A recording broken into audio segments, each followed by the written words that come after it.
இலங்கையின் முதல் நிலை முதற்கர செய்தி வழங்குனர் வீரகேசரியின் குறும் தகவல் செய்திகளை உடனுக்குடன் தமிழில் பெற்றுக்கொள்ள டயலாக் வலையமைப்பிலிருந்து REG இடைவெளி வீக்கி என்று பதிவிட்டு 87 960 என்ற எண்ணுக்கு குறுஞ்செய்தி ஒன்றை அனுப்புங்கள்.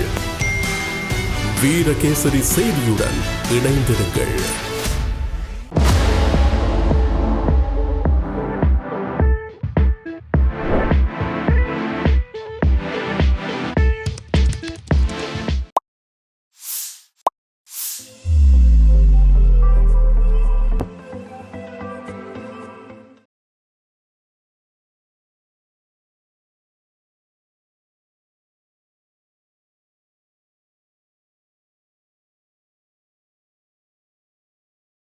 விஷன் கேயா, நம்பகமான பார்வை. எங்க பார்த்தாலும் இப்ப விஷன் கேயா.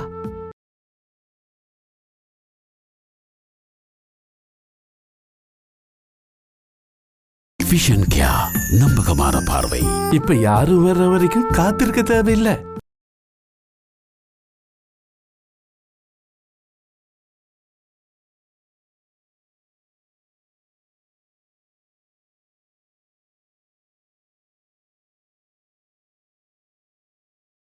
பிரைம் குரூப் அறிமுகப்படுத்தும் இலங்கையின் முதலாவது நவீன வீட்டு அபார்ட்மெண்ட் நகரம் கிரிபத்குடையில். அழையுங்கள் 0772041041.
இலங்கையின் முதல் நிலை முதற்கர செய்தி வழங்குனர் வீரகேசரியின் குறுந்தகவல் செய்திகளை உடனுக்குடன் தமிழில் பெற்றுக்கொள்ள டயலாக் வலையமைப்பிலிருந்து REG இடைவெளி வீக்கி என்று பதிவிட்டு 87 960 என்ற எண்ணுக்கு குறுஞ்செய்தி ஒன்றை அனுப்புங்கள்.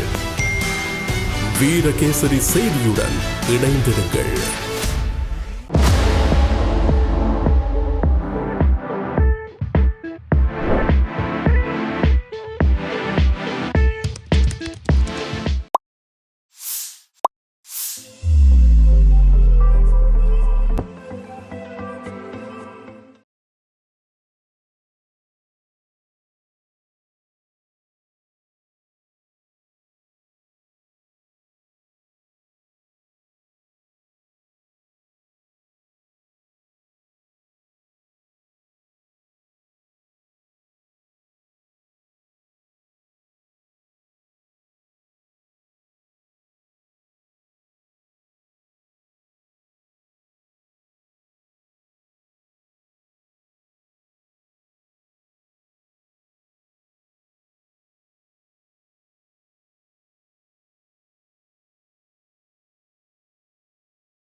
நாட்டின் பெரும்பாலான பகுதிகளில் சீரான வானிலை காணப்படும் என வளிமண்டலவியல் திணைக்களம் தெரிவித்துள்ளது.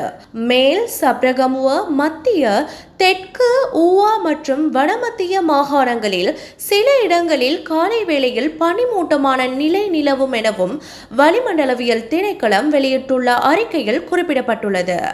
மேலும் நாட்டை சூழ உள்ள கடற்பகுதிகளில் மணித்தியாலத்திற்கு 20 முதல் 30 கிலோமீட்டர் வேகத்தில் காற்று வடமேற்கிலிருந்து மேற்கு திசையில் வீசும். பேருவள தொடக்கம் காலி, மாத்தறை முதல் ஹம்பாந்தோட்டை மற்றும் முல்லைத்தீவிலிருந்து திருகோணமலை வரையான கடற்பரப்பில் அவ்வப்போது மணித்தியாலத்திற்கு 40 கிலோமீட்டர் வேகத்தில் காற்று வீசக்கூடும். அவ்வாறான சமயங்களில் குறித்த கடற்பகுதிகள் ஓரளவு கொந்தளிப்பாக காணப்படும்.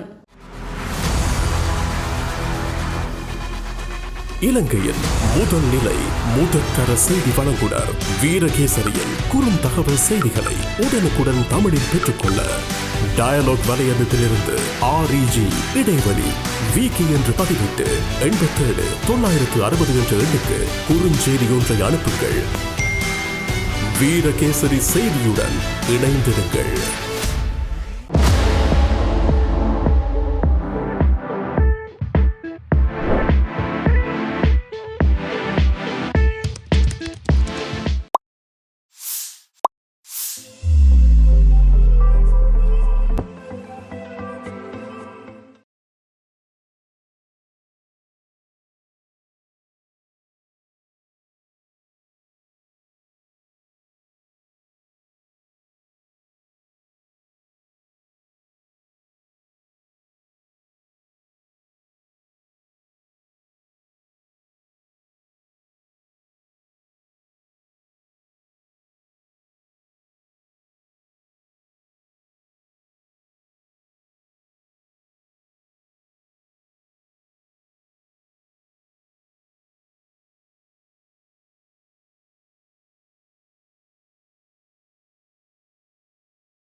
பாகிஸ்தானில் இருந்து வான்வழியே ஆப்கானிஸ்தான் மீது ஜெட் விமானங்கள் குண்டுமழை பொழிந்ததில் 15 பேர் பலியாகியுள்ளனர்.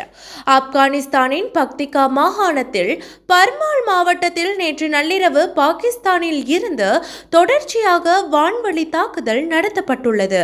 இதில் பெண்கள் மற்றும் குழந்தைகள் உட்பட 15 பேர் பலியாகியுள்ளனர். இதில் பலி எண்ணிக்கை அதிகரிக்கக்கூடும் என்று எதிர்பார்க்கப்படுகிறது. இந்த தாக்குதலில் 7 கிராமங்கள் பாதிக்கப்பட்டுள்ளன.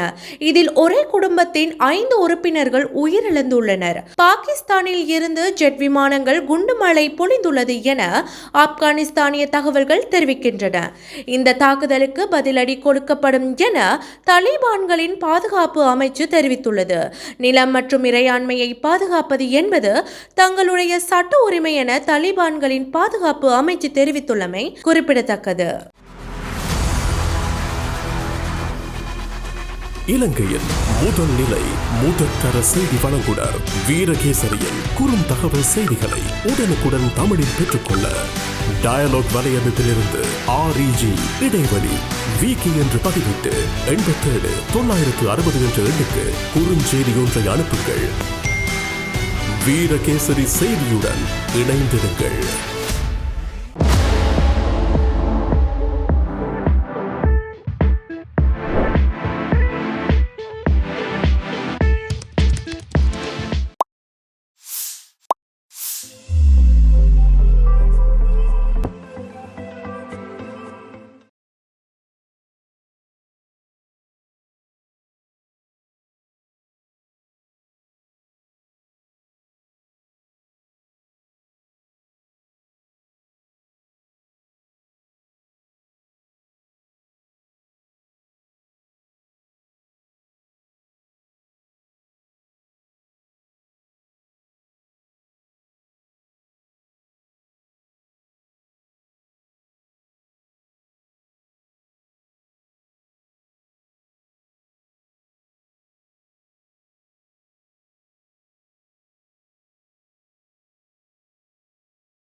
மனிதத்தினை உலகுக்கு வெளிப்படுத்திய இயேசு பிரானின் அவதாரத்தினை சிறப்பிக்கும் முகமாக உலகெங்கிலும் வாழும் கிறிஸ்தவர்கள் இன்றைய தினம் கிறிஸ்துமஸ் கொண்டாட்டங்களில் ஈடுபட்டுள்ளனர்.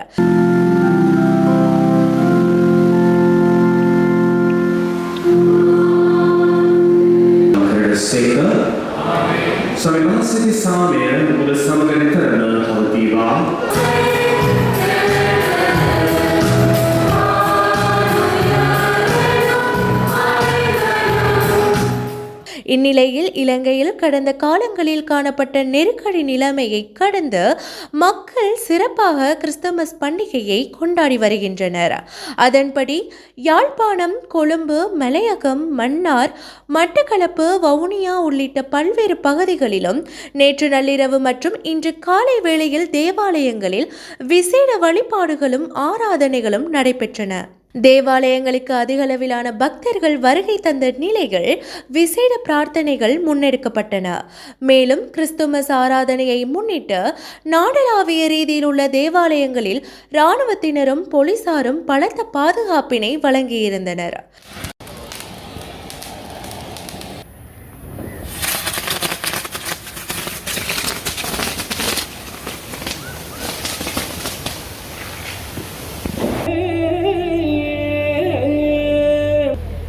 எழுமை கோலத்தின் நடுவில்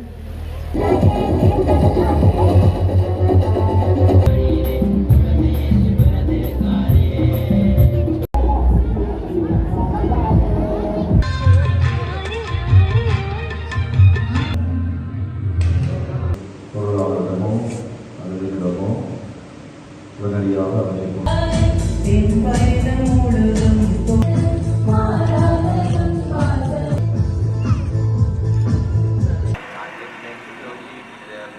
எல்லாம் இறைவனாகிய தந்தையே தூயாவியாரின் ஒன்றில்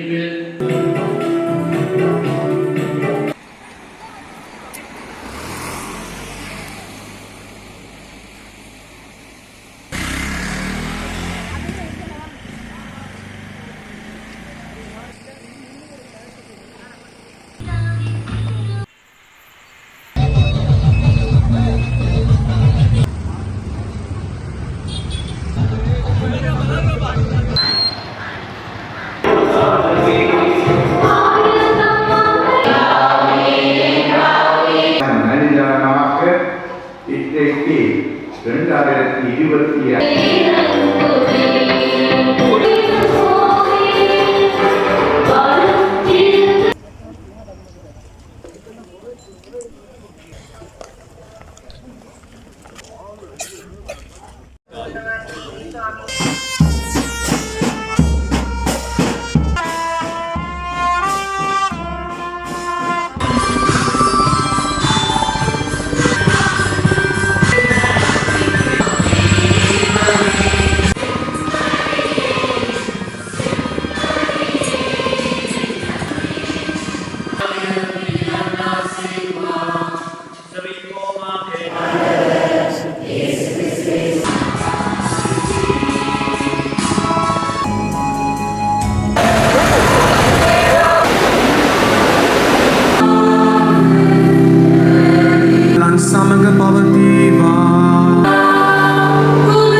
இதேவேளை கிறிஸ்துமஸ் பண்டிகையையொட்டி வத்திக்கானில் நடைபெற்ற சிறப்பு வழிபாட்டின் போது புனித பீட்டர் தேவாலயத்தில் உள்ள புனித கதவை போப் பிரான்சிஸ் திறந்து வைத்தார்.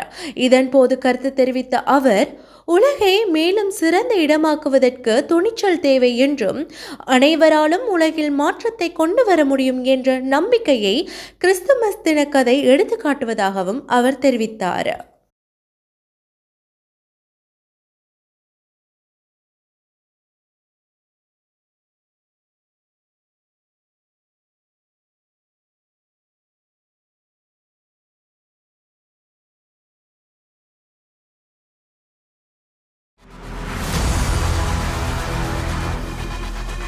இலங்கையின் முதல் நிலை முதற்கர செய்தி வழங்குனர் வீரகேசரியின் குறுந்தகவல் செய்திகளை உடனுக்குடன் தமிழில் பெற்றுக்கொள்ள டயலாக் வலையமைப்பிலிருந்து REG இடைவெளி வீக்கி என்று பதிவிட்டு 87 960 என்ற எண்ணுக்கு குறுஞ்செய்தி ஒன்றை அனுப்புங்கள். வீரகேசரி செய்தியுடன் இணைந்திருங்கள்.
குருநாகல் வெள்ளவ பகுதியில் நடத்தப்பட்ட துப்பாக்கிச் சூட்டில் நபர் ஒருவர் உயிரிழந்ததுடன் அவரது மனைவி காயமடைந்துள்ளதாக போலீசார் தெரிவித்துள்ளனர். வீடொன்றினை இலக்கு வைத்து நேற்றிரவு இந்த துப்பாக்கிச் சூடு நடத்தப்பட்டுள்ள நிலையில் குறித்த சம்பவத்தில் அவ்வீட்டில் இருந்த தம்பதியினர் காயமடைந்துள்ளனர். அவர்கள் சிகிச்சைக்காக குருநாகல் போதனா வைத்தியசாலையில் அனுமதிக்கப்பட்ட வேளையில் 32 வயதுடைய கணவர் உயிரிழந்ததாக போலீசார் தெரிவித்துள்ளனர்.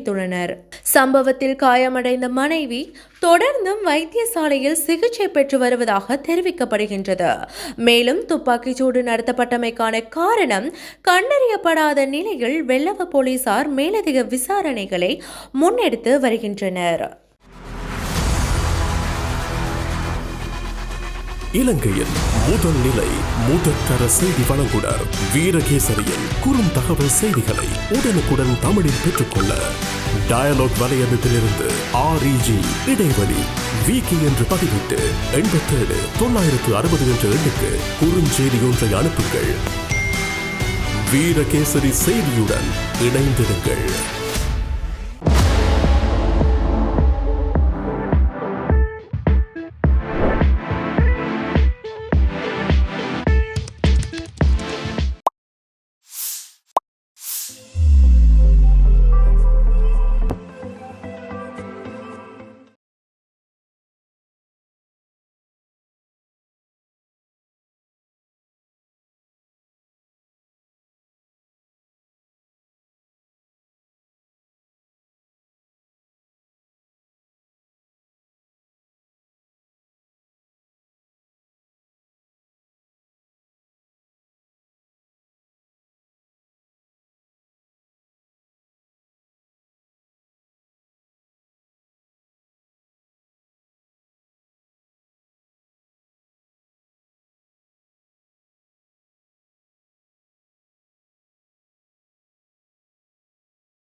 திருத்தம் செய்யப்பட்ட அஸ்வசும நலன்புரி நன்மைகள் கொடுப்பனவு தொடர்பான வர்த்தமானி அறிவித்தல் வெளியிடப்பட்டுள்ளது. 2002ஆம் ஆண்டின் 24ஆம் இலக்க நலன்புரி சட்டத்துக்கு அமைவாக ஜனாதிபதி அனுரகுமாரவுக்கு வழங்கப்பட்ட விசேட அதிகாரங்களுக்கு அமைவாக இந்த வர்த்தமானி வெளியிடப்பட்டுள்ளது. வறியவர்கள் மற்றும் மிகவும் வறியவர்கள் சமூக பிரிவினருக்கு தற்போது வழங்கப்படுகின்ற மாதாந்த நலன்புரி கொடுப்பனவு தொகை முறையாக 8,500 ரூபாவை 10,000 ரூபாய் வரை அதிகரிக்க தீர்மானிக்கப்பட்டுள்ளது. மிகவும் வறியவர்கள் என்ற பிரிவின் கீழ் வழங்கப்பட்ட 15,000 ரூபாய் 17,500 ரூபாவாக அதிகரிக்கப்பட்டுள்ளது. நலன்புரி பலன்களை பெறும் மாற்றுத்திறனாளிகள், பாதிக்கப்படக்கூடிய மற்றும் மிகவும் ஏழ்மையான குடும்பங்களுக்கான சமூக பிரிவுகளில் 4,80,000 குடும்பங்களுக்கு மாதாந்த நல உதவித்தொகை 5,000 மற்றும் 17,000 ரூபாய் வழங்கப்படும். 9,60,000 வறிய குடும்பங்களுக்கு 10,000 ரூபாய் நலன்புரி கொடுப்பனவு வழங்கப்பட்டுள்ளன. இது இடைநிலை மற்றும் பாதிக்கப்படக்கூடிய குடும்பங்களுக்கான இழப்பீடு காலத்தை 2025 மார்ச் 31ஆம் தேதி வரை நீடித்துள்ளது. அதற்கமைய 2024 மே மாதம் 17 வெளியிடப்பட்ட அஸ்வசும நலன்புரி கொடுப்பனவு முறைமை ரத்து செய்யப்படுவதாக அறிவிக்கப்பட்டுள்ளது. எனினும் ஏற்கனவே பலன்களை பெற்று பல்வேறு காரணங்களால் பணம் செலுத்துவதில் தாமதம் ஏற்படும் பயனாளிகளுக்கும் மேல்முறையீட்டு மனு தாக்கல் செய்து தற்போது பரிசீலனைக்கு உள்ளான விண்ணப்பதாரர்களுக்கும் அவர்களின் தகைமையின் அடிப்படையில் இம்மாதம் 31 வரையில் கொடுப்பனவுகள் மேற்கொள்ளப்பட்டுள்ளதாக வர்த்தமானி அறிவித்தலில் குறிப்பிடப்பட்டுள்ளது.